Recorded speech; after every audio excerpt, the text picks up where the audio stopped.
কাহাফের 109 নম্বর আয়াত। এই আয়াতে আল্লাহ তাআলা বলছেন, কুল লাউ কানাল বাহরু মিদাদান লিকালিমাতি রাব্বি লানাফিদাল বাহরু ক্বাবলা আন তানফাদা কালিমাত। আল্লাহ বলছেন, তোমাদেরকে পৃথিবীতে এত পরিমাণ নাজ আর নিয়ামতগুলো দিয়েছি, এই নাজ আর নিয়ামত যে পরিমাণ দিয়েছি বান্দা মনে রাখবা, তোমার একটা হায়াতের নির্দিষ্ট সীমাবদ্ধতা দিয়েছে। কত বছর? 50, 60, 70, 80 বছর, 100 বছর একটা হায়াতের সীমাবদ্ধতা দিয়েছে। বান্দা এই নিয়ামতের যদি শুকর আদায় করতে চাও, 50, 60 বছর, 70 বছর হায়াতের সীমাবদ্ধতা শেষ হয়ে যাবে, একটা নিয়ামতের শুকর আদায় করে শেষ করতে হবে। তাহলে কত নিয়ামত দিয়েছি প্রিয় ভাই। আল্লাহ কে, আল্লাহ কেমন, আল্লাহ কি, ওটা না ভেবে আল্লাহর নিয়ামতকে ভাবতে থাকবেন, ভাবতে ভাবতে আল্লাহ পর্যন্ত পৌঁছে যাবে।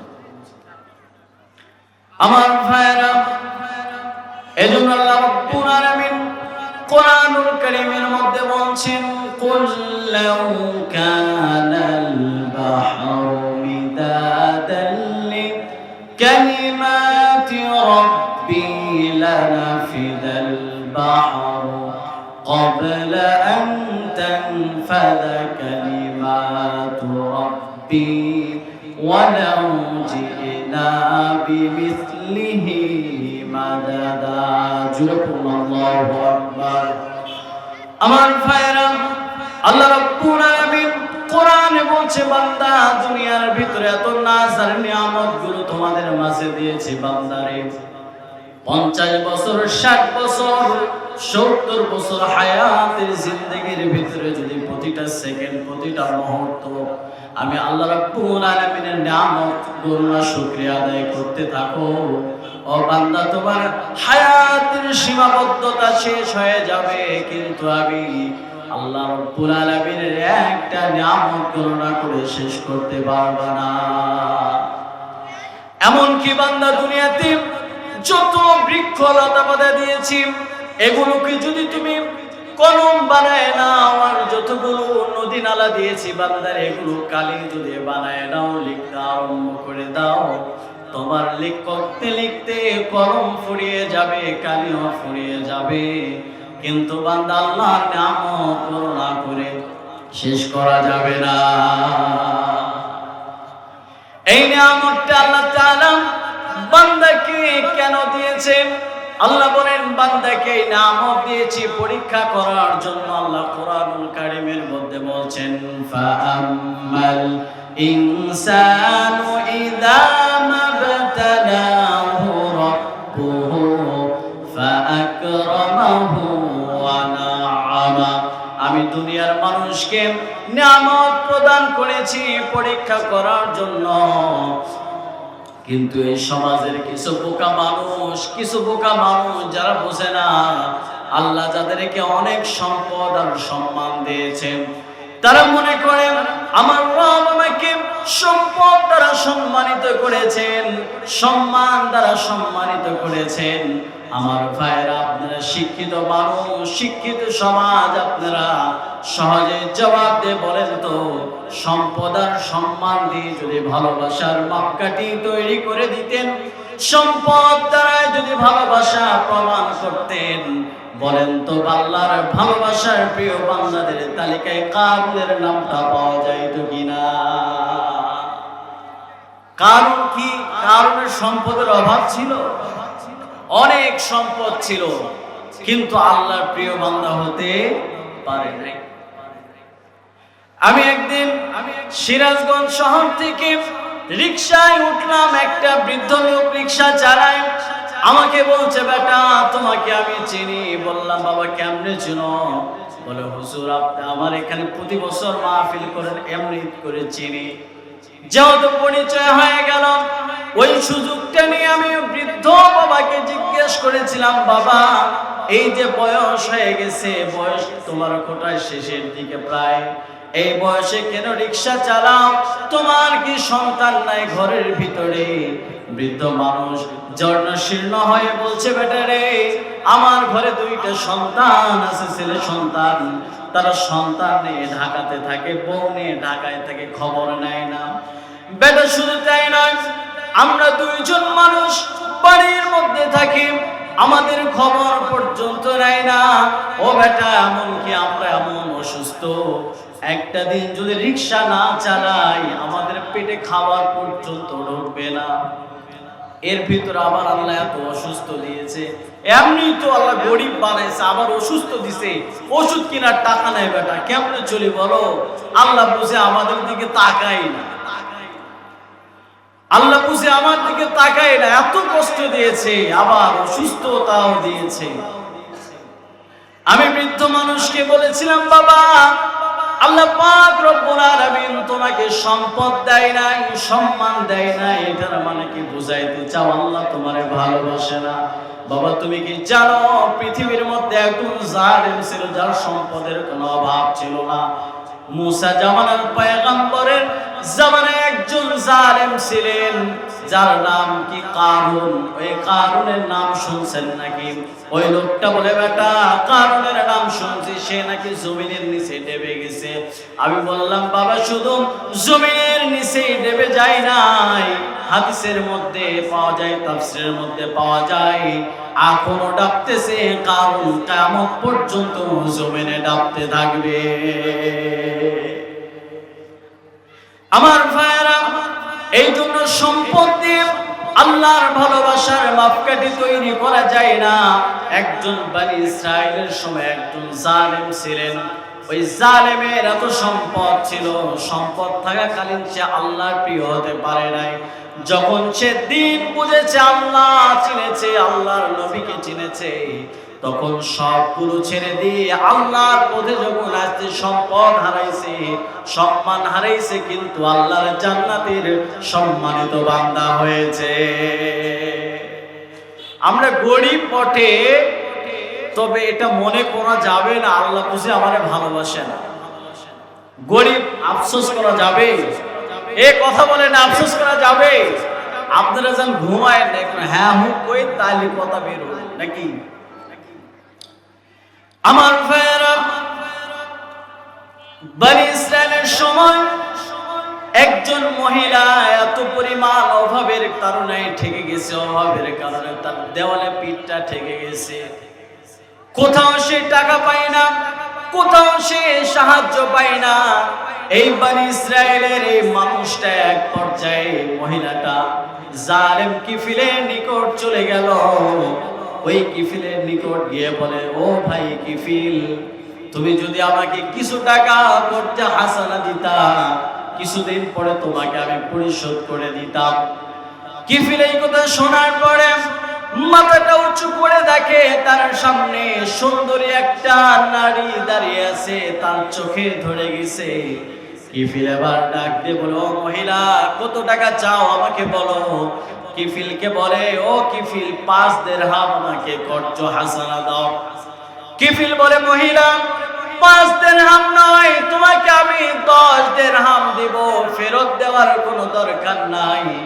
তার বিনিময়ে একটা রাত আমি কিফিলের সাথে সময় কাটাবা। মহিলা চোখের পানি ছেড়ে চিন্তা করে, আহারে, টাকা কর্জ নিতে আসলাম, ধার নিতে আসলাম, এখন তো দেখি বিপদের মধ্যে ফেলায় দিছে। মহিলা কোনো কুল কিনারা না পেয়ে মহিলা কিফিলের কথায় রাজি হয়ে যায়, আর বলে, মহিলা, টাকা নিয়ে যাও, নির্দিষ্ট সময় অমুক দিন অমুক সময় আমার অমুক স্থানে চলে আসবা।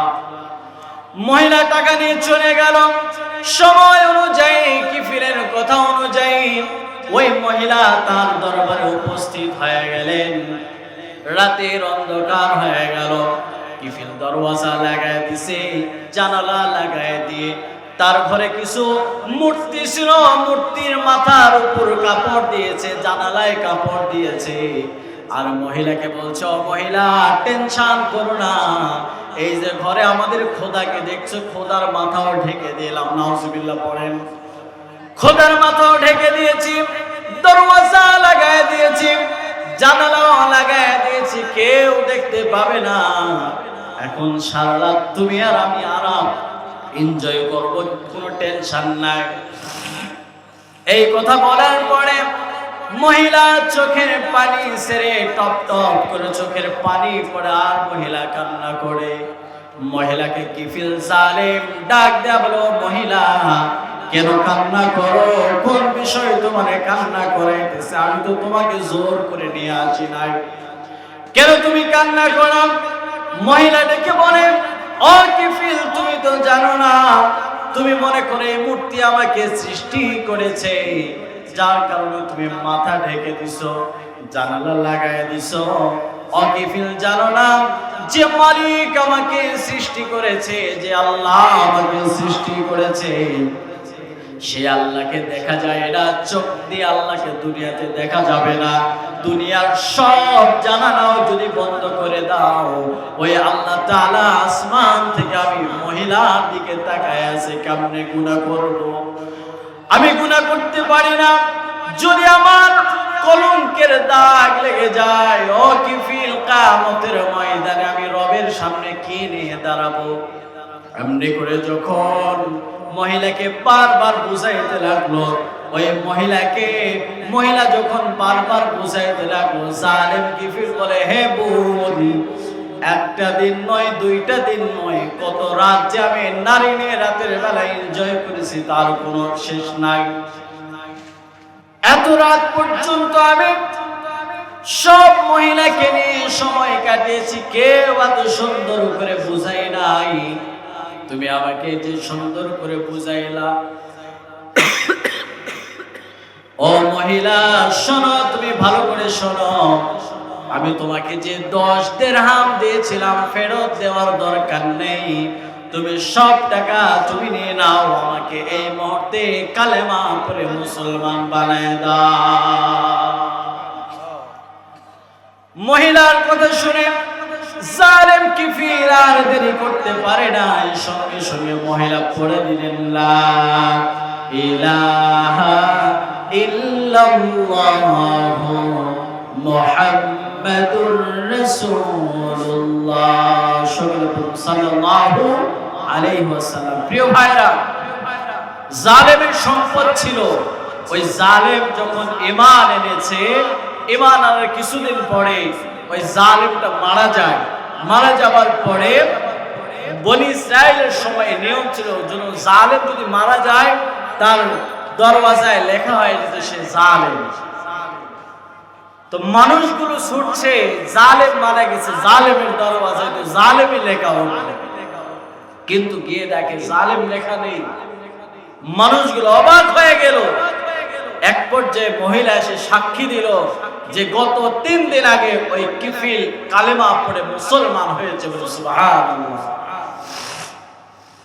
জালেমের সম্পদ ছিল, সে সম্পদ থাকাকালীন সে বুঝতে পারে নাই যে রবকে। যখন এই মহিলা যখন সুন্দর করে বোঝায় দিছে, বুঝতে পারছে, আরে এ তো আমার সম্পদ দিয়ে কোনো কাজে আসবে না, যারা আমি খোদা মানে সেও তো আমার খোদা নয়, এ কোন খোদা যারা দেখা যায় না। জালেম বুঝতে, এই জন্য সম্পদ আর সম্মান পাইলে লাফানো যাবে না। আল্লাহ কাউকে সূরাতুল আনকাবুতে বলছে, হাসিবান নাস আইয়ুতরাকু আইয়াকুলু আমান্না ওয়া হুম লা ইফতানুন। বান্দা, কি মনে করেছো, যাই যদি বলবা ঈমান এনেছে আমারে maaf করে দাও, maaf করে দিব না, তোমার পরীক্ষা নেব বান্দা কেমন ঈমান এনেছে। আমি রবের প্রতি, আল্লাহ বলেন, কাউকে সম্মান দিয়ে পরীক্ষা করি, কাউকে সম্মানের সম্পদ দিয়ে পরীক্ষা করি, আবার কাউকে সম্মানের চার দিয়ে জনগণের হাতে ধরে করে বাংলা থেকে বিতাড়িত করে দেয়। কথা বলেন ঠিক কিনা? আপনি তো আওয়াজ নেই, ভয় পান নাকি আপনারা? আপনারা কি ঘুমাইতেছে? আমার ভাইয়েরা, এই জন্য সম্পত্তি আর সম্মান দিয়ে আল্লাহ পাক রব্বুল আলামিন ভালোবাসার মাপকাঠি প্রমাণ করে না। এই জন্য আল্লাহর ভালোবাসা পেতে গেলে 3টি গুণ অর্জন করতে হবে। কথা বলেন কয়টি গুণ? আরো আসতে বলেন কয়টি গুণ? 3টি গুণ অর্জন করতে হবে। আল্লাহ পাক রব্বুল আলামিন কোরআনুল কারীমের মধ্যে বলছেন ইল্লা মান তাবা ওয়া আমানা ওয়া আমিলা আমালান সালিহান ফাউলাইকা ইউবাদদিলুল্লাহু সাইয়্যাতিহিম হাসানাত। জোরে বলুন আল্লাহু আকবার। আমার ভাইরা, এক নম্বরে বলছে ইল্লা মান তাবা, বান্দা তাওবা করতে হবে। কথা বলেন, কি করতে হবে? তাওবা করতে হবে। দ্বিতীয় নম্বরে বলছে ঈমান আনতে হবে। কার উপরে? আসতে বলবেন না, জোরে বলেন, কার উপরে? তিন নম্বরে বলছেন ওয়া আমিলা আমালান সালিহান, সৎ কর্ম করতে হবে। এই তিনটি গুণ যদি অর্জন করতে পারেন, আল্লাহ পাক রব্বুল আলামিন আপনার জিন্দেগীর সব গুনাহকে maaf করে দেবেন। সুবহানাল্লাহ। এক নম্বরে বললেন তওবা করতে হবে। তওবা কেন করবেন? তওবাটা কেন করবেন? আপনি আমি বুকে হাত দিয়ে বলতে পারবো জীবনে কোনো গুনাহ করি নাই? বলার ক্ষমতা আছে? ক্ষমতা যেহেতু নাই, সেহেতু তওবা করতে হবে। তার কারণ প্রতিটা মানুষের সাথে শয়তানকে নিযুক্ত করে দেওয়া আছে না? আমাদের নবীজির সাথেও শয়তানকে নিযুক্ত করে দেওয়া ছিল। নবীজির বরকতের কারণে নবীজি সেটাকে মুসলমান বানাইছে। সুবহানাল্লাহ বলে। কিন্তু আপনি আমার পিছনে কিন্তু শয়তান লেগে আছে, তাহলে তো মুসলমান বানানোর ক্ষমতা নাই, বরঞ্চ আর ধোঁকায় পড়ে যায়। তওবা করতে হবে। কেন তওবা করবে না? আদম আলাইহিস সালাতু ওয়াস সালামকে শয়তান ধোঁকা দিয়েছিল কিনা? আদম পয়গম্বরকে যখন আল্লাহ পাক রব্বুল আলামিন সৃষ্টি করেছেন, আদম পয়গম্বরকে যখন আল্লাহ সৃষ্টি করলেন আর বললেন আদম জান্নাতের মধ্যে খাও দাও আরাম আয়েশ করো, টেনশন করার কোনো দরকার নাই। আদমকে বানানোর পরে আল্লাহ অর্ডার দিয়ে দিলেন, ও আসমানের ফেরেশতাগুলো সবাই আমার আদমকে তোমরা সিজদা করো। আমার ভাইরা, আমার বন্ধুগণ, সকলকে যখন সিজদা দেওয়ার কথা হলো, সবাই এক বাক্যে দাঁড়িয়ে গিয়েছিলেন, কিন্তু একজন দাঁড়াইলেন। তার নামটা যেন কি? তার নাম জানেন? মিস্টার ইবলিস কিন্তু দাঁড়াইলেন। বলে তুমি দাঁড়াও না কেন? কই দাঁড়াইতাম না। কেন? বলে হে হলো মাটির তৈরি, মাটির কাজ নিচের দিকে যাওয়া, আমি হলো আগুনের তৈরি, আমি উপরে উঠবো, আমি কেন সিজদা দেব? এই যে ঘাটতেরা। আল্লাহ বলেন তুমি কি দাঁড়াইবা না? বলে না, আমি দাঁড়াইতাম না।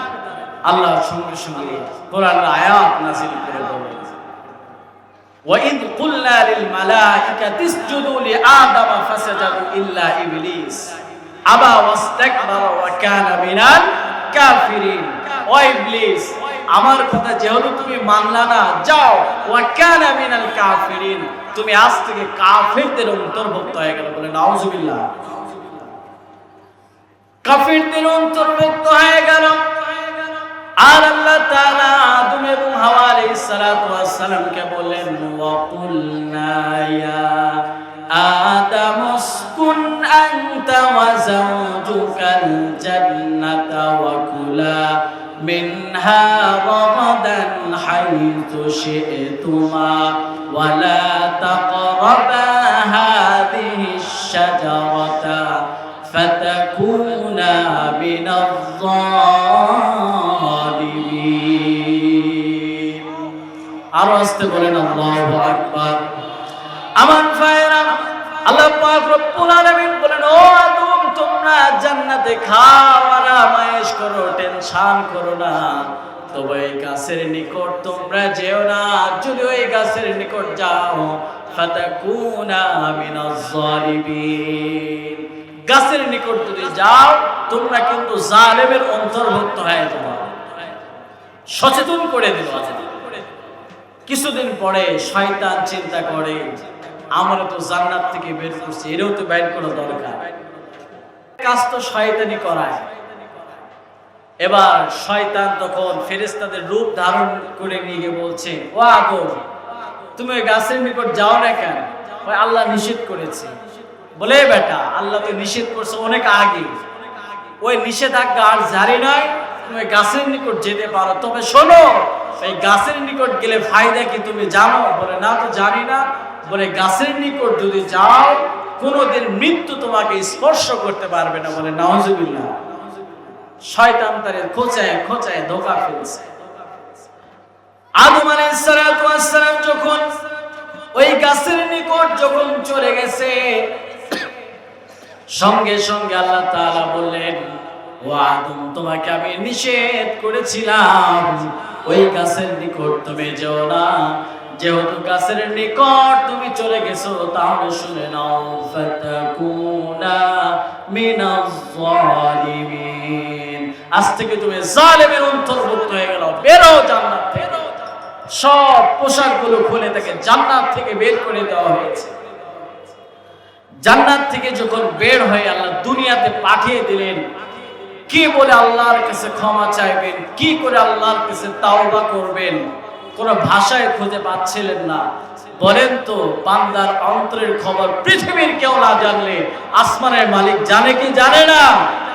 আপনি 10 বছর পরে কি চিন্তা করবেন, 5 বছর পরে কি চিন্তা করবেন, সেটাও জানেন তিনি কে? আল্লাহ আদম আলাইহিস সালাতু ওয়াস সালামের চিন্তা মনের খবর জেনে গেল। আল্লাহ বলেন, ও আদম, টেনশন করো না বান্দা, পেরেশান হয় না। আমি আল্লাহ তোমাকে দোয়া শিখাইয়া দিলাম, দোয়া পাঠ করবা, আমি আল্লাহ সব গুনাহকে মাফ করে দিব। আমার সাথে সবাই একটু ঠোঁটটা মিলায় মিলায় বলেন, রব্বানা যালামনা আনফুসানা ওয়া ইল্লাম তাগফির লানা ওয়া তারহামনা লানাকুনান্না মিনাল খাসিরিন। জোরে বলুন আল্লাহু আকবার। আদম আলাইহিস সালাতু ওয়াস সালাম যখন দোয়া করলেন, এই দোয়া আল্লাহ তাআলা তার অতীতের সব ভুল ত্রুটিকে maaf করে দিয়েছে। আমরাও যদি এই দোয়া এরকম আল্লাহ বিভিন্ন, রব্বানা লা তুযিগ কুলুবানা বা'দা ইয হাদাইতানা ওয়া হাব লানা মিন লাদুনকা রাহমা। হে রব, আপনি আমাকে maaf করে দেন, মেহেরবানি করে আপনার রহমতের চাদর থেকে নিরাশ করেন না। আল্লাহর কাছে যদি এভাবে দুই হাত তুলে চোখের পানি ফেলতে পারেন, আদমকে যেভাবে maaf করেছিল আল্লাহ, আপনি আমাকেও maaf করে দিবে। দিবে কি দিবে না বলেন? দিবে। ও প্রিয় ভাই, আপনি বৃদ্ধ হয়েছেন, 50 বছর, কারো 60 বছর হয়েছে, আপনি চিন্তা করেন কেমনে আল্লাহর কাছে ক্ষমা চাই, কি গুনাহ করছি মানুষের কাছে বলতে পারি না। ও বৃদ্ধ বাবা, অনুরোধ করছি আপনার গুনাহের কথা কাউকে বলার দরকার নাই। আসমানের মালিকের সঙ্গে নেটওয়ার্কের কানেকশন লাগায় দেন। শেষ রাতে উঠে তাহাজ্জুদের সালাত আদায় করে দুই হাত তুলে চোখের পানি ফেলেন, দেখবেন নাকের ডগায় আসার আগে আল্লাহ আপনার জীবনের সব গুনাহ maaf করেছে। সুবহানাল্লাহ। আপনারা চাইতে পারি না? চাইতে পারবো না? এক সময় তোমার দাড়ি ছিল না, দাড়ি গজায় গেছে, তোমার দাড়ি কাঁচা ছিল, সাদা হয়ে গেছে, চামড়া টাইট ছিল, চুলে পাওয়ার ছিল, দুর্বল হয়ে গেছো, মনে করে আরো কতদিন বাঁচবো? ও বাবা, আর কয়দিন তুমি বাঁচবা? হে মা, তুমি কয়দিন বাঁচবা? পরিবর্তন এখন না হইতে পারলে কবে পরিবর্তন হবা? আমার ভাইরা, আমরা তো গুনাহ করি নাই, এমন কোন গুনাহ করি নাই যে গুনাহ আল্লাহ পাক রব্বুল আলামিন maaf করবেন না। আল্লাহ তো বলছেন, বান্দা তাওবা করো, জীবনের সব গুনাহকে maaf করে দিব। আদমকেও maaf করেছেন, আমাদেরকেও আল্লাহ maaf করে দিবেন। তাওবা করতে হবে। আপনি আমি তো মৃত মানুষের সঙ্গে জিনাও করি নাই, আপনি আমি তো মানুষকে হত্যা করি নাই, আপনি আমি আমার সন্তানগুলোকে নিজ হাতে হত্যাও করি নাই। তাদেরকে যদি maaf করে দিতে পারে, বলেন তো আল্লাহ maaf করতে পারে কিনা আমাদের? নবীজির কাছে একজন সাহাবী আসলেন। সাহাবী এসে বলে, ইয়া রাসূলুল্লাহ, ইয়া হাবিবাল্লাহ, বলেন তো আমি যদি ঈমান আনি। সাহাবী তখন ঈমান আনে নাই। নবীজির কাছে সে বলছে, ইয়া রাসূলুল্লাহ, আমি যদি ঈমান আনি, বলেন তো আল্লাহ আমার জীবনের সব গুনাহ maaf করবে নাকি? নবীজি বলেন, ও সাহাবী, তুমি যদি ঈমান আনো তওবা করে ঈমান আনো আর সৎ কর্মগুলো করতে থাকো, আল্লাহ পাক রব্বুল আলামিন জীবনের সব গুনাহকে maaf করে দিবে।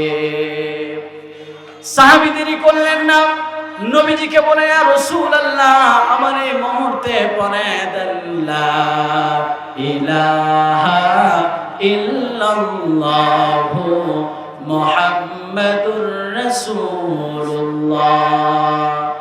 সাহাবী ঈমান এনেছেন, ঈমান আনার পরে নবীজি বললেন, আজ থেকে তুমি হলো আমার সাহাবী, টেনশন করার কোনো দরকার নাই। এই কথা বলার পরে সাহাবী চোখের পানি ফেলে কাঁদতেছে। নবীজি ডাক দিয়ে বলে, ও সাহাবী কেন কাঁদো? তোমার তো কোনো কাঁদার প্রয়োজন নাই, তুমি তো আজ থেকে মুসলমান হয়েছো, আল্লাহ সব গুনাহকে maaf করে দিয়েছে। সাহাবী চোখের পানি ফেলে বলে, ইয়া রাসূলুল্লাহ আমি যে পরিমাণ গুনাহ করেছি আল্লাহ সব গুনাহ maaf করলো, একটা গুনাহ হয়তো maaf করবে না। নবীজি বলেন, সাহাবী কি এমন গুনাহ করেছো? কোন গুনাহ তোমার চোখে পানি আনলো? চিন্তা করলে আল্লাহ maaf করবে না, বলো তো এমন কি গুনাহ করেছো? সাহাবী বলে, ইয়া রাসূলুল্লাহ আমি এমন গুনাহ করেছি, আমার নিজের মেয়েকে আমি নিজ হাতে হত্যা করেছি। নবীজি বলেন, সাহাবী এমন ঘটনা তো অনেক শুনেছি, আমাকে একটু জানিয়ে দাও কেমন করে তুমি হত্যা করেছো তোমার সন্তানকে।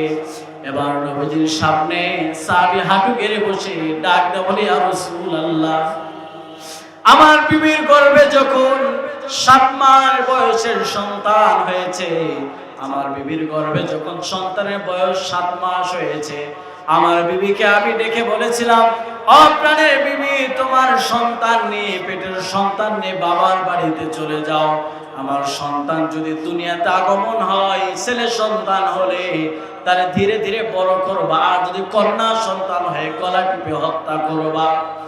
ইয়া রাসূলুল্লাহ আমার বিবি তার বাবার বাড়িতে যাবার পরে তার পেট থেকে একজন সন্তান হয়েছে, কন্যা সন্তান। কথা বলেন কি সন্তান?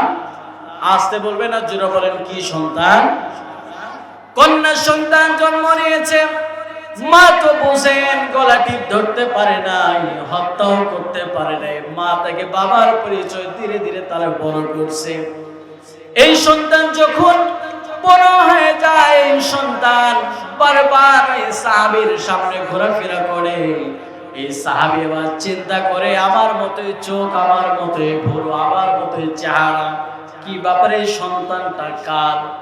কিছুদিন পরে সন্তানকে হাত ধরে বিবির সামনে এনে বলছে, বিবি বলো তো এই সন্তানটা কার সন্তান, সত্য কথা বলবা। বিবি বলে, কতদিন আর লুকায় রাখবো, কতদিন আর চাপা দিয়ে রাখবো, এটাই আমার গর্ভ থেকে হয়েছিল, এটাই আমার সন্তান। ইয়া রাসূলুল্লাহ আমি আমার বিবির সামনে কখন খারাপ আচরণ করতে পারি নাই, তার কারণ আমি জানি, যদি খারাপ ব্যবহার করি আমার বিবি আমার সন্তানকে ছেড়ে দিবে না হাতে। এই জন্য তাকে সুন্দর পোশাক কিনে দিলাম, সুন্দর খাবার কিনে দিই, আমি তাকে আদর যত্ন করতে লাগলাম। কিছুদিন যাবার পরে আমার সন্তান যখন আমার প্রতি মহব্বত তৈরি হয়ে গেল, আমার বিবিকে বললাম, বিবি সন্তানকে সুন্দর একটা জামা পরে দাও, আমার সন্তানকে নিয়ে আমি বাজারে বেড়াইতে যাব। ইয়া রাসূলুল্লাহ আমার বিবি যখন আমার সন্তানকে কাপড় পরায় দেয়, আমার বিবির চোখের দিকে আমি তাকায় দেখছি, আমার বিবির চোখ বেয়ে বেয়ে টপ টপ করে পানি পড়তেছিল, না জানি বলতেছিল, আজকে বুঝে আমার মেয়ের শেষ ঘন্টা বেজে গেছে, আমার মেয়েকে বুঝি আর বাঁচতে দিবে না। ইয়া রাসূলুল্লাহ আমার মেয়েকে সুন্দর করে সাজায় আমি বাবার হাতে উঠায় দিছি। আমি আমার সন্তানকে নিয়ে রাস্তা দিয়ে চলতে চলতে হঠাৎ করে রাস্তা পরিবর্তন করে ফেললাম, জঙ্গলের দিকে চলে গেলাম, হাতে একটা কোদাল নিয়ে নিলাম, বিশাল গহীন জঙ্গলে গিয়ে আমি মাটি খনন করতে লাগলাম।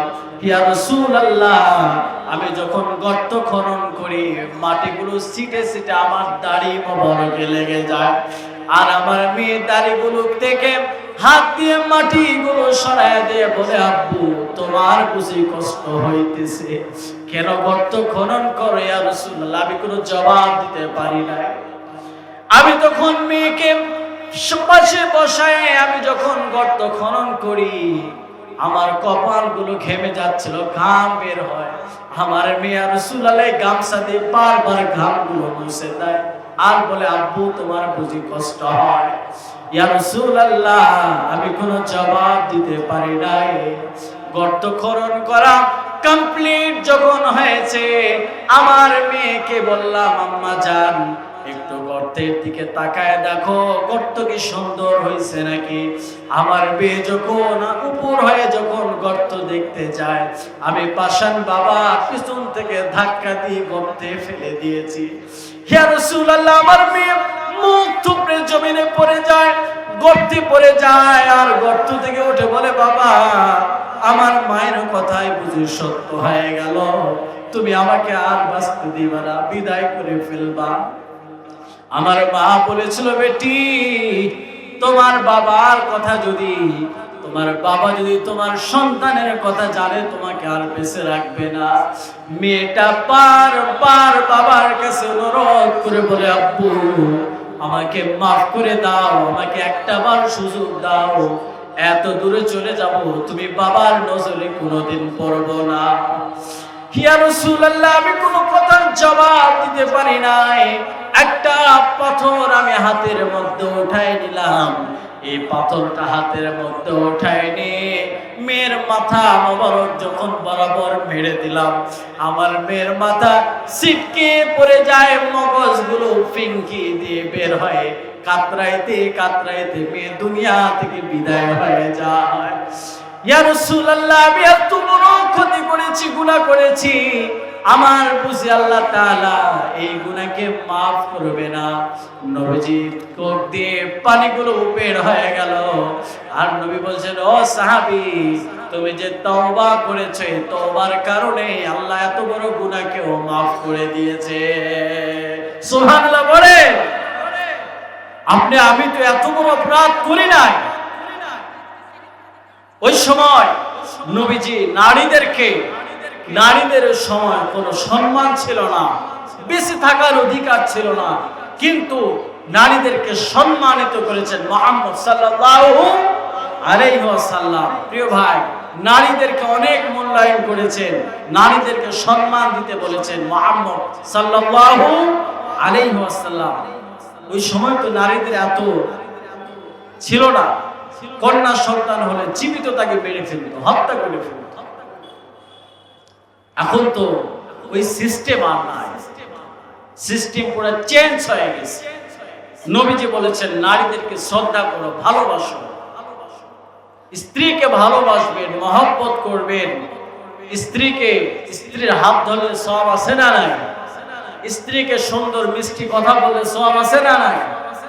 পাশের ভাবির সাথে কথা বললে সওয়াব আছে? সওয়াব আছে না গুনাহ আছে? গুনাহ আছে।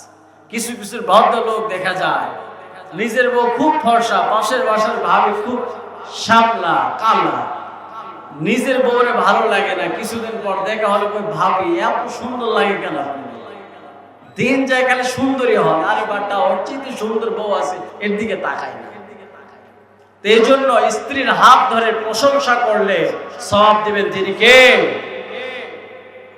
এই জন্য স্ত্রীর সামনে, স্ত্রী যদি কালো হয়, আপনার স্ত্রী যদি ন্যাংরা হয়, খাটো এগুলো বলে সম্বোধন করতে নিষেধ করেছেন মুহাম্মদ সাল্লাল্লাহু আলাইহি ওয়াসাল্লাম। স্ত্রীর সামনে প্রশংসা করবেন, স্ত্রীকে ভালো সুন্দর কথা বলবেন। নবীজি তার বিবিদেরকে বড় মহব্বত করতেন। নবীজি বলেন, আমার বিবি খাদিজা একজন 40 বছরের বৃদ্ধাকে বিয়ে করেছিলেন। নবীজি বলেন, আমার খাদিজা যদি বেঁচে থাকতো, আমি নবীর দ্বিতীয় বিবাহ করার কোনো প্রয়োজন পড়তো না।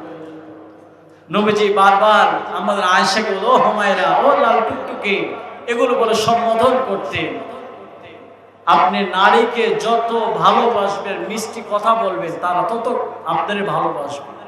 দেখবেন পুরুষ মানুষকে আপনি প্রশংসা করবেন, ওরা মাইন্ড করবে, কিন্তু নারীকে যত প্রশংসা করবেন তত উপরে উঠবে। এটা হলো নারীদেরকে আল্লাহ তাআলা এইভাবেই বানিয়েছে।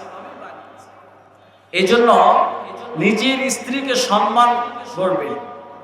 নারীদেরকে আল্লাহ তাআলা বুদ্ধির দিক থেকে খাটো করে দিয়েছেন এবং সম্পদের দিক থেকেও খাটো করে দিয়েছেন। আম্মাজান ভুল বুঝবেন না, আল্লাহ তাআলা এটা দিয়েছেন তার কারণ পুরুষের বুদ্ধির তুলনায় যদি নারীদের বুদ্ধি মানে 100 হয়ে যায় তাহলে কি হবে বুঝেন, বাস্টিং হওয়ার সম্ভাবনা আছে। এই জন্য আল্লাহ তাআলা তাদের আকলকে খাটো করে দিয়েছেন। আমার নবীজি নারীদেরকে সম্মানিত করেছেন।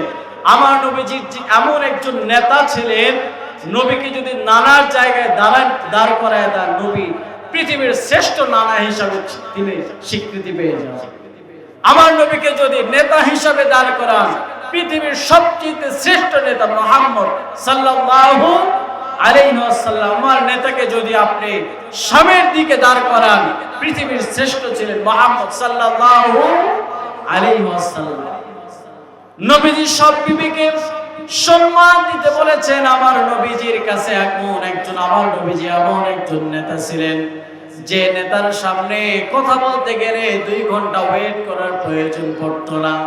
আমার নবীজির আদর্শ এমন সুন্দর আদর্শ, কোন নেতার ভিতরে যদি আমার নবীর আদর্শ মিলে যায়, ওই নেতার পিছনে আমরা থাকতে রাজি আছি না? না আছে না? নাই? আমার ভাইয়েরা, আমার নবীজির সামনে একজন মহিলা আসলেন। মহিলা এসে বলে, ইয়া রাসূলুল্লাহ, আমি মহিলার তো বিবাহ হয় না। নবীজি মুচকি হেসে বলেন, কি বলো বিয়ে হয় না মানে? আমার তো অনেকগুলো সাহাবী আছে, যাও বিয়ের ব্যবস্থা করে দিব। আমার নেতাকে বলেন, ইয়া রাসূলুল্লাহ, আমি তো জানতাম মহিলাকে বিবাহ করতে রাজি, পুরুষকে বিবাহ করতে রাজি নাই। বললে, কেমন পুরুষকে বিবাহ করবা? মহিলা বলে, ইয়া রাসূলুল্লাহ, আমি এমন পুরুষকে বিবাহ করতে চাই যে যেন 5 বেলার নামাজ আদায় করে। এমন আমি অনেকজন পুরুষকে বিবাহ করতে যাই, সে যেন রমজান মাসে রোজা রাখে। শুধু 5 ওয়াক্ত নামাজ পড়লেই চলবে না, তাকে সারাটা বছর কিয়ামুল লাইল করতে হবে। শুধু রমজান মাসে রোজা রাখলে চলবে না, সারা বছর তার নফল রোজা রাখতে হবে। এই কথা বলার পরে নবীজি মুস্কি হেসে বলে, ও মহিলা, এ কেমন প্যাসের প্রশ্ন করলা? সারাদিন যদি এই করে বইয়ের হাক আদায় করবো, সারা রাত যদি নামাজই পড়ে, কোরআন তেলাওয়াত করে, বইয়ের হাক আছে না? নবীজি বলেন, ঠিক আছে, যদিও এটা কষ্টের কথা, কঠিন কথা, ঠিক আছে, আমি তোমার প্রস্তাব দেখি কি করা যায়। পরের দিন নবীজি সব সাহাবীদের মাঝে নবীজি ডাক দেব, সাহাবী, এমন একজন নারী আছে, কেউ বিয়ে করতে চাও কিনা? পিছন থেকে একজন সাহাবী মুস্কি হেসে দিয়ে বলে, ইয়া রাসূলুল্লাহ, ওই মহিলাকে আমি বিয়ে করতে রাজি আছি। তাদেরকে বিবাহ বন্ধনে আবদ্ধ করে দেওয়া হলো। বিয়ের পরে 2 মাস 3 মাস পরে ওই মহিলা নবীজির কাছে বিচার নিয়ে আসছে, ইয়া রাসূলুল্লাহ, যতগুলো শর্ত দিয়েছিলাম এটা কোনোটাই মানে না, সারা রাত নামাজও করে না, ঘুমায়, সারা বছর তো রোজাও রাখে না। মহিলা বললেন, নবীজি বলেন, ও মহিলা, যার নামে নালিশ এনেছো ভেবে চিন্তে নালিশ দাও। তোমার স্বামী হতে পারে, সে কিন্তু আমার সাহাবী। বিচারকের দায়িত্ব একজনের পক্ষে শোনে না, 2 জনেরই শোনা। একজনের কাছ থেকে না, 2 জনের কাছ থেকে? 2 জনের কাছ থেকেই শোনা। নবীজি বললেন, একা তোমার কথা শুনলে চলবে না, 2 জনকে হাজির করো। স্বামীকে হাজির করা হলো। নবীজি বলল, সাহাবী, তোমার বউ যতগুলো শর্ত দিয়েছিল তুমি নাকি কোনোটাই মানো না, এটা কি সঠিক? সাহাবী বলে, ইয়া রাসূলুল্লাহ, আমি তো কোনোটাই বাদ দিই নাই। প্যাঁচ লাগে গেছে, হে কয় কিছুই করে না, হে কয় সব করছে। মহিলা বলে, ইয়া রাসূলুল্লাহ, সে কোনোদিন সারাটা রাত কিয়ামুল লাইল করে নাই, সে বারবার প্রতিটা দিন রাতে ঘুমায়। সাহাবী বলে, ইয়া রাসূলুল্লাহ, সে হয়তো বুঝতে ভুল করেছে। নবী বলে, তাহলে তুমি আমারে বুঝায় বলো। নবীজিকে বলে, ইয়া রাসূলুল্লাহ, ভালো করে শোনেন, আমি সারাটা দিন 5 ওয়াক্ত নামাজ জামাতে আদায় করতে না পারলেও কোনোদিন ফজরের নামাজ আর এশার নামাজ জামাত ছাড়া আদায় করি নাই। ইয়া রাসূলুল্লাহ, আপনার বর্ণিত হাদিস থেকে পাওয়া যায়, আপনি নবী বলেছেন, কোন বান্দা যদি এশার নামাজ জামাতে আদায় করে রাতের বেলা ঘুমায় যায় আর ফজরের নামাজ জামাতে আদায় করে, আপনি বলেছেন আল্লাহ পাক রব্বুল আলামিন তার আমল নামাজ সারা রাত নামাজ পড়ার সওয়াব দান করে দেয়। যেহেতু জামাতে নামাজ পড়ে ঘুমাইছি, আবার উঠে জামাতে পড়ছি, হুদায় দাঁড়ায় নামাজ পড়ার দরকার কি? সওয়াব তো পাইলাম। ইয়া রাসূলুল্লাহ, রাতের বেলা যখন আমি ঘুমায় গেছি, আমার বিবিকে বলেন আমি সূরাতুল ইখলাস 3 বার পড়েছি আর বিবিকেও শোনাইছি। আমার বিবিও শুনেছে, আমিও পড়েছি। আপনার বর্ণিত হাদিস থেকে পাওয়া যায় কোন বান্দা যদি ঘুমের আগে নামাজের পরে সূরাতুল ইখলাস যদি 3 বার পড়েন, আল্লাহ পাক রব্বুল আলামিন ওই বান্দার আমলনামায় পুরো কোরআন খতমের সওয়াব দান করে দেয়। অযথায় বসে বসে সারা রাত জাগার দরকার কি? নবীজি মুস্কি হেসে বলে, কথা তো সঠিক। নবীজি বলেন, মহিলা তোমার স্বামী বুদ্ধির দিক থেকে এগিয়ে গেছে। মহিলা এবার বিবি ডাক দিয়ে বলে, ইয়া রাসূলুল্লাহ, আমার স্বামী যে এত বড় চালাক আগে তো জানতাম না। আমার স্বামী যে এত বড় চালাক আমি তো জানতাম না। নবীজি বললেন, যাও তাদেরকে মিলায় দিলেন, যাও সংসার করে খাও। নবীজি তাদেরকে মিলায় দিছেন। নবীজি বিবিদেরকে ভালোবাসার জন্য বলেছেন। আমার নবীজি বারবার বিবিদেরকে বলে, ও বিবি, তোমাদেরকে আমি জীবনের চেয়ে বেশি ভালোবাসি। নবীজির কাছে একদিন 4 জন বিবি আসলেন, এসে বলে, ইয়া রাসূলুল্লাহ, আমরা 4 জন বিবি গন্ডগোল লেগে গেছি, বলেন তো আপনি কারে সবচেয়ে বেশি ভালোবাসেন? নবীজি বলে, তো এমন প্রশ্ন করেছো, এখন বললেই তো গন্ডগোল বাড়বে না কমবে? কথা বলেন, বাড়বে না কমবে? নবীজি বলেন, ভেবে চিন্তে বলছেন, ঠিক আছে যাও, আজকে জবাব দেব না, আগামীকাল তোমাদের জবাব দেব কারে ভালোবাসি। সবাই চলে গেছে। সন্ধ্যাবেলায় নবীজি 8টা খেজুর নিয়েছে, 2টা 2টা করে, 4টা করে, 4 জায়গায় খেজুর প্যাকেট করে রাতের বেলা প্রথম স্ত্রীর ঘরে গেছে, যে বলে, ও বিবি, তোমাকে আমি বড্ড ভালোবাসি, এই যে 2টা খেজুর তোমাকে দিলাম, এই 2টা খেজুর তুমি খাও, এবং আমি যে তোমাকে এত পরিমাণ ভালোবাসি এই কথা কাউরে যেন বলো না, বললে আমার ঝামেলা আছে। ঠিক আছে। ওখান থেকে বের হয়ে দ্বিতীয় ঘরের বিবির কাছে গেছি, সেম ওয়াজ করে দিছে। এবার 4 জনের কাছে একই ওয়াজ করছে নবীজি। করার পরে পরের দিন বিবিরা বুক ভরা আশা নিয়ে এসেছে, নবীজি আমাকেই বলবে বেশি ভালোবাসে। এসে বলে, ইয়া রাসূলুল্লাহ, বলেন তো কাকে বেশি ভালোবাসেন? নবীজি বলছেন যে গতকাল রাতে যারা আমি 2টা খেজুর দিয়েছিলাম তাকে আমি সবচেয়ে বেশি ভালোবাসি। সুবহানাল্লাহ পড়ে। এখন বলা নিষেধ যে আমারে খেজুর দিছে, হেও কইব না এরে খেজুর দিছে। সবাই যেহেতু চুপ, সবাই খুশি হয়ে গেলেন, এবার সবাই খুশি মনে মন ভরে যার যার ঘরে চলে গেলেন। সুবহানাল্লাহ পড়ে। আমার নবীজি এইভাবে কৌশলে বিবিদেরকে মিলায় দিয়েছেন। প্রিয় ভাই, আমরা কি করি? চাকলাবাসী কি মিলাইতে পারি? বৃদ্ধা বাবা মিলাইতে পারি নাকি?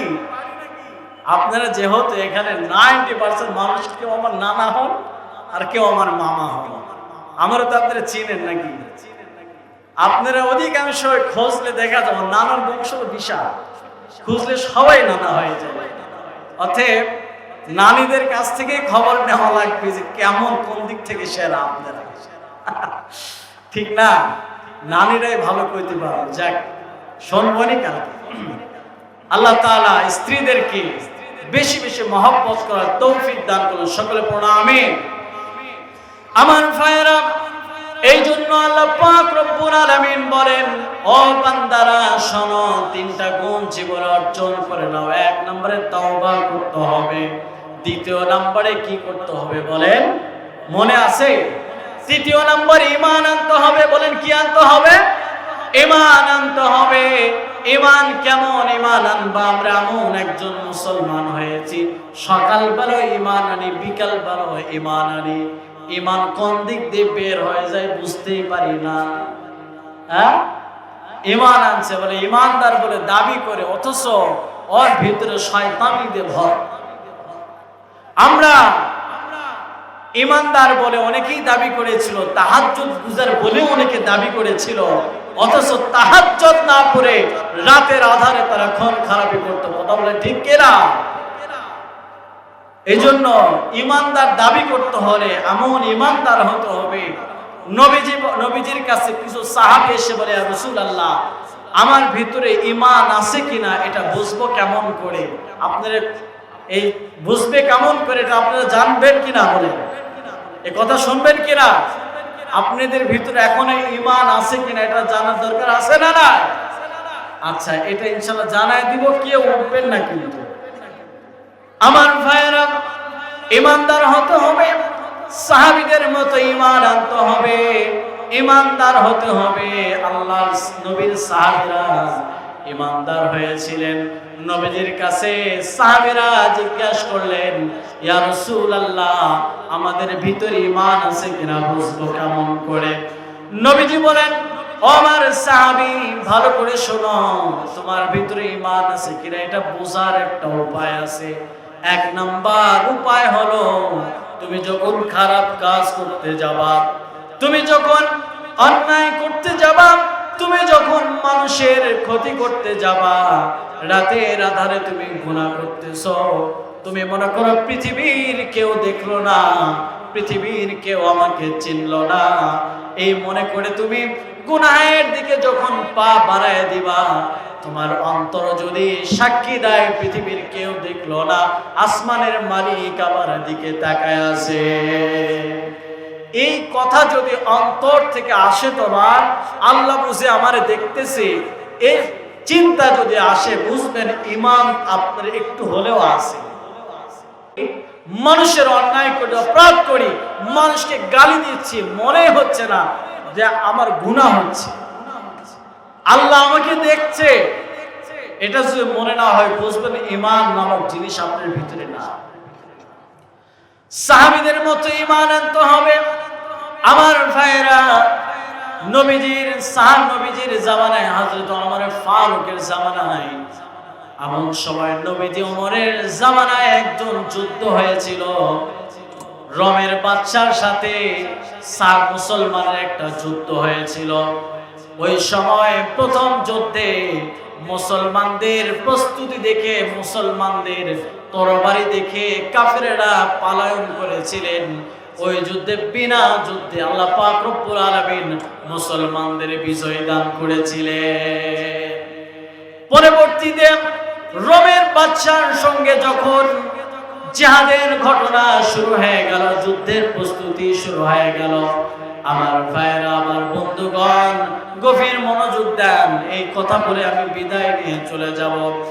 আমার ভাইরা, রোম সম্রাটের সাথে যখন যুদ্ধ চুক্তি হয়ে গেল, মুসলমানরা প্রস্তুতি হয়ে গেলেন কিভাবে যুদ্ধ করব। কাফেররা যুদ্ধের মধ্যে প্রস্তুতি গ্রহণ করে নিলেন, কেমন কি যুদ্ধ করব। যুদ্ধের আগে রোমের বাদশা ডাকতে বলে, ও গোয়েন্দা বিভাগ, তুমি যাও গিয়ে মুসলমানদের ওখান থেকে খবর নিয়ে আসো, মুসলমানদের তরবারিগুলো কেমন আধুনিক দেখা যায়, মুসলমানদের সৈন্যগুলো কতজন। গোয়েন্দা এসে মুসলমানের এই দলের মধ্যে ঢুকে গেছে, ঢুকে যাবার পর খবর নিয়ে রোমের বাদশার কাছে পৌঁছে গেছে। রোমের বাদশাকে ডাক দিয়ে বলে, বাদশা, মুসলমানদের সৈন্য আমাদের 3 ভাগের 1 ভাগ সৈন্য, বলে তাদের তরবারি কেমন আধুনিক, বলে আমাদের যে তরবারি তার চাইতে হাজার হাজার দুর্বল তরবারি তাদের।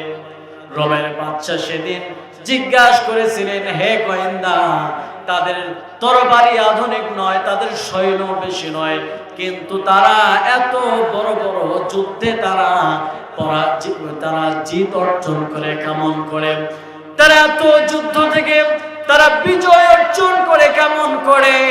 আমার ভাইরা, সেদিন গোয়েন্দা বিভাগ থেকে বলেছিল, রোমের বাদশা শোনো, মুসলমানরা মুহাম্মাদের কালেমার রশি গলায় লাগায় দিছে, তারা মনে করে জিহাদের ময়দানে গিয়ে যদি জিহাদ করে শহীদ হয়ে যায়, আল্লাহর জান্নাতের মেহমান হয়ে যাব। আর আমরা যারা নিয়ে যাই তো ভাড়া করে নিয়ে যায়, বেশি আক্রমণ হলো পিছন থেকে দৌড় দেয়। নবীজির কাছে খবর চলে গেল, ইয়া রাসূলুল্লাহ, রোমের বাদশার যখন প্রস্তুতি গ্রহণ হয়ে গেল, যুদ্ধ আরম্ভ হয়ে গেল। আমার ভাইয়েরা, যুদ্ধ করতে করতে একদল বাদশা মুসলমানদের একটা দল রোমের বাদশার হাতে অ্যাটাক হয়ে গেল। মুসলমানরা যখন একটা দল বন্দী হয়ে গেল, ওই মুসলমানের বাহিনীকে রোমের বাদশার সামনে উপস্থিত করে বলা হলো, ও রোমের বাদশা, মুসলমানদের একটা বাহিনী আমাদের হাতে অ্যাটাক করা আছে। রোমের বাদশা বললেন, ঠিক আছে, আগামীকাল সকালবেলা আমার সামনে তারা উপস্থিত করবা। মুসলমান ভাইয়েরা আমার, পরের দিন সকালবেলা রোমের বাদশার সামনে ওই ব্যক্তিকে যখন উপস্থিত করা হবে, হাজার হাজার মানুষগুলো দলবদ্ধভাবে দাঁড়ায় আছে। মুসলমান দলের বাহিনীগুলো হয়তো যুদ্ধের ভালো পোশাক পরিধান করে আসবে, তারা হয়তো হেলমেট পরে আসবে। তাদেরকে দেখার জন্য অনেক মানুষ আগ্রহ নিয়ে দাঁড়িয়ে আছে। কিন্তু যখন তাদের সামনে যখন ওই মুসলমানদের বাহিনীদেরকে তাদের সামনে যখন প্রবেশ করানো হলো, তাকায় দেখে কারো গায়ে ছেঁড়া জামা, কারো পায়ে জুতা পর্যন্ত নাই, কারো গায়ে পায়ে জুতা পর্যন্ত নাই, কারো জামা ছেঁড়া। কিন্তু এই সমস্ত জুতা ছাড়া মুসলমানদেরকে দেখে, জামা ছেঁড়া মুসলমানদের দেখে কাফেররা থরথর করে কাঁপতো। কথা বলে ঠিক কিনা? আমার ভাইয়েরা, তাদের ঈমানের কারণে, ঈমানের আলোর কারণে কাফেররা কাঁপতে বাধ্য হয়েছে। আমার ভাইয়েরা, তাদেরকে উপস্থিত করার পরে তাদেরকে ডাক দেওয়া হলো, তোমাদের মধ্যে সেনাপতির দায়িত্ব কে পালন করো? এই কথা বলার পরে 12 থেকে 13 বছরের একজন টাটকা যুবক দাঁড়ায় বলতেছে, আমি এই দলের সেনাপতি। কয় বছর বয়সে? কথা বলেন, কয় বছর বয়স? 12 থেকে 13 বছর বয়সে বোঝেন সেনাপতির দায়িত্ব পালন করতেছে। আজকে আমার সমাজে 12-13 বছরে, 15 বছরে, 17 বছরেও যদি যুবক গিয়ে বলে বাবা বিয়ে করবো, বাবাই কত নাক টিপে দিলে দুধ বেরোয়, তুই বিয়ে করবি কেন? কয় কিনা? ওই বছর, ওই সময় 12-13 বছরের যুবক সেনাপতির দায়িত্ব পালন করেছে। আজকে আমার যুবকরা বিয়ে করতে পারে, বিয়ে না করে মনের দুঃখে ঘরের দরজা লাগাই দেয়। বাবারা বোঝেন, সন্তানদের কষ্টগুলো বোঝেন। সেনাপতির দায়িত্ব যখন 12 থেকে 13 বছর বয়সের যুবক দাঁড়ায় যখন হাত তুললেন, ওই যুবককে দেখে সেনাপতি ডাক দিয়ে, কাছে ডাক দিয়ে বললেন, তুমি কি এই দলের সেনাপতি? বলে হ্যাঁ। সেনাপতি সাহেব, তুমি আমার পাশের চেয়ারে আসন গ্রহণ করো। পাশের বসে ওই সাহাবী যার নাম ছিল আব্দুল্লাহ ইবনে হুযায়ফা, আব্দুল্লাহ ইবনে হুযায়ফাকে বাদশার পাশে বসায় বললেন, ও আব্দুল্লাহ ইবনে হুযায়ফা, তুমি কি জানো আমার বাদশার পাশে যদি কোনো দেশের মন্ত্রী একটা বার বসার সুযোগ পায় নিজেকে ধন্য মনে করে?